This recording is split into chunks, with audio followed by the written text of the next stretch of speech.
Dire que notre état de droit est malade, le mot est faible.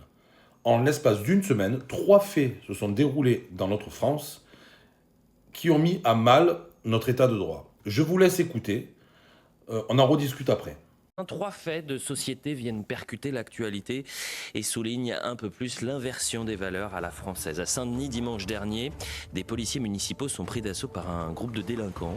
2 ans après les émeutes, la doctrine « tu casses, tu payes » montre toute son efficacité. Dans cette cité, le voyou fait la loi. Pire encore, une enquête contre les policiers municipaux est ouverte. Leur conduite dangereuse fait débat. Un peu plus loin, à Saint-Ouen, une école maternelle située à proximité d'un point de deal ferme temporairement ses portes, sécurité oblige. Les enfants et les instituteurs plient bagages, le trafiquant lui reste et si les autorités promettent une réouverture rapide de l'établissement, le symbole est terrible.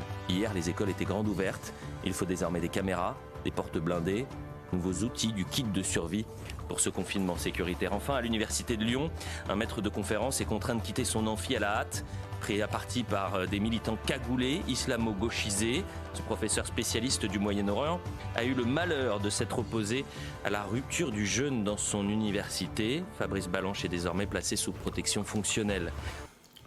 Des policiers qui doivent partir sous pression de délinquants.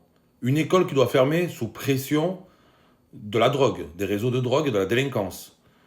Un prof qui doit quitter son université par des délinquants extrémistes.